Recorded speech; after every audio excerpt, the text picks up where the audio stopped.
What's up everybody, welcome to today's video. As you've seen most likely, or if you didn't, you should definitely check the Lightwings white video. Today we're going to talk about Talent Base 802 in white version, and it's not going to be a standard review because I'll place the card right here so you can check the actual review in black. This one we will do it a bit differently this time. So what's it all about? I swapped the original fans from the case and placed the 140 Lightwing white here at the back, 3 120 on the Pure Loop 2 FX and 3 120 on front. We have the AMD Ryzen 5 7600X, and right here this is the MSI GeForce RTX 4070 Ti Supreme X.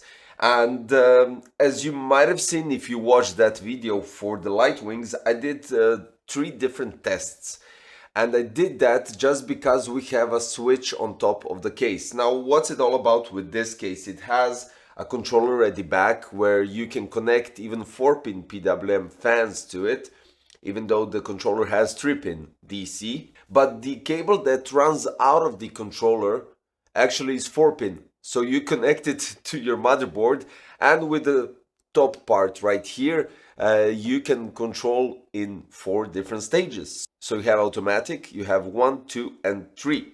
So yeah, that's quite interesting because honestly, in all the cases that I reviewed so far, and you might have noticed it has been a lot, and I haven't seen for quite some time anybody having that kind of switch on top of the case. So this is basically really interesting for a case such as this, and with an age such as this on this case, that it still has something that is quite useful to everybody. Basically you can lower down the RPMs, which really brings down the speeds quite nicely. Then you could go with mid-range if you're doing some I don't know, let's say gaming, because gaming takes less resources than actually rendering and doing videos and editing and stuff, and doing photos and rendering them out, which usually always goes 100%. And then we have automatic, where it actually picks up the signal from BIOS and sets the fan curve from BIOS to the fans, which is also really good. Now, this could be a quiet case and could be an airflow case. The backside panel has a dampening pad going throughout the whole panel. You have a possibility to place this magnetic dust filter, or you can place 2, I think they're completely closed up parts on top.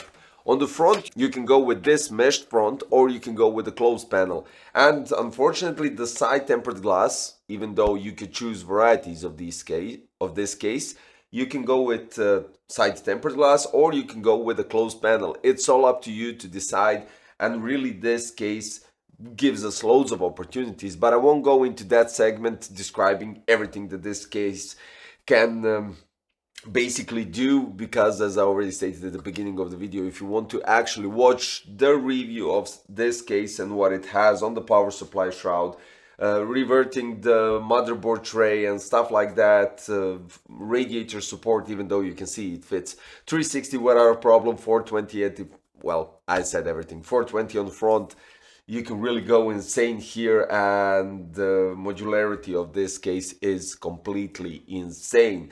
Now let me show you how this case actually looks when you turn it on.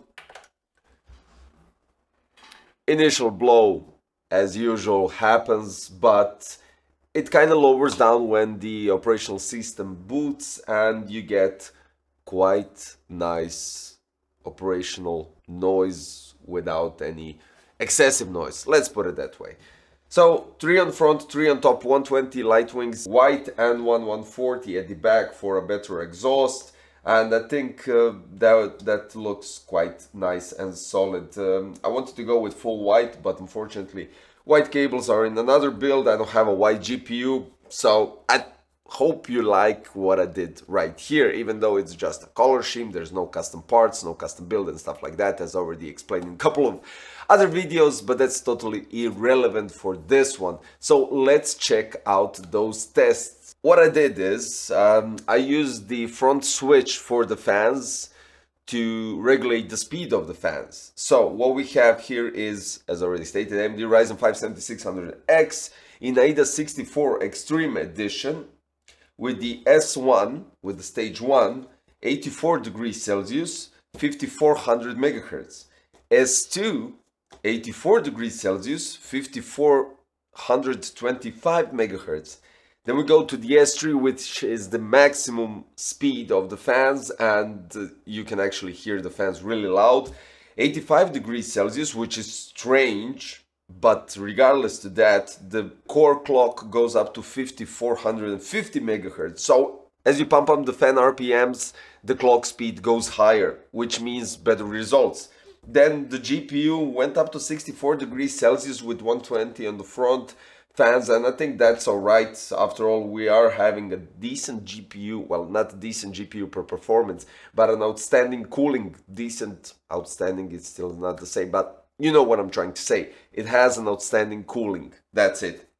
Now here we go with Cinebench R23. Now, I hope you don't get lost with the graphs, but I'm going to break it down. So, in Lightwing's white video, I presented to you the S1, the stage 1 results, and I didn't want to go fully into everything because I wanted to give you some insights about these stages, because it's mostly concerning the case, not the fans, the case.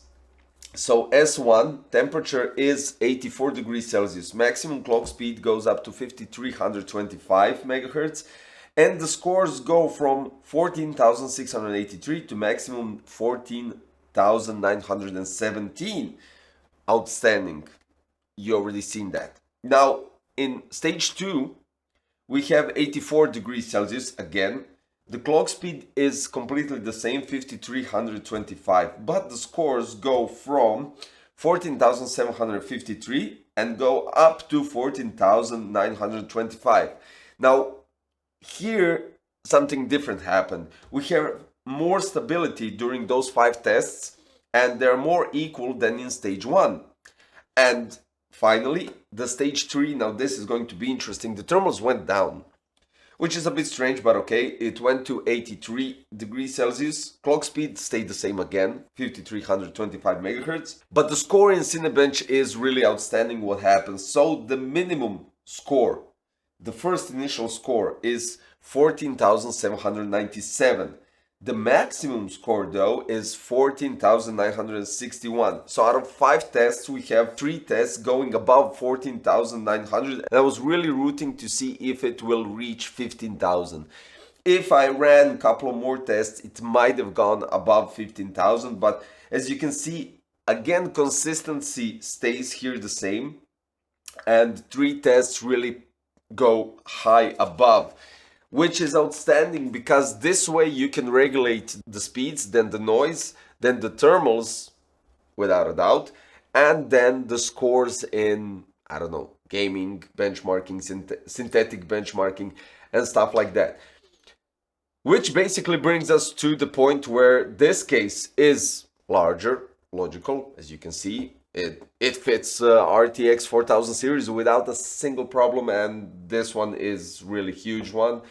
360 on top, 420 on front, and the cool thing is that hub controller at the back, which connects to this switch on top, and it gives you a possibility to adjust the fan speeds. To be honest, if you're gaming or doing anything with your headset, you won't be able to hear any sort of noise from the fans. And I'm not saying these fans in general, I'm saying in general all the fans, because if you have leatherette on your ear cups, they make excellent isolation from outer sound, and that's outstanding. So basically you can crank up the stage 3, get maximum fan speeds, put your headset on, you won't be hearing anything from this case, especially when you close it up.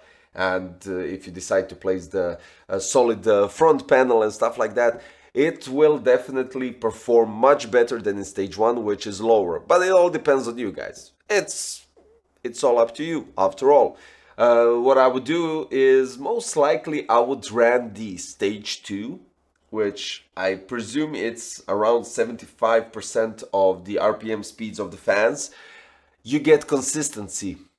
You don't get ups and downs in the benchmark results, you get consistency, which is always appreciated, of course, because after the performance, the maximum performance that some components can reach, we are after a consistency and good thermals. So yeah, stage 2 is the golden middle for that. After all, you could go with automatic and adjust everything in the BIOS curve, and that's it. So yeah, I mean, what to say? I really like this build. I do have to admit, I really like this build, even though it's not a complete white build.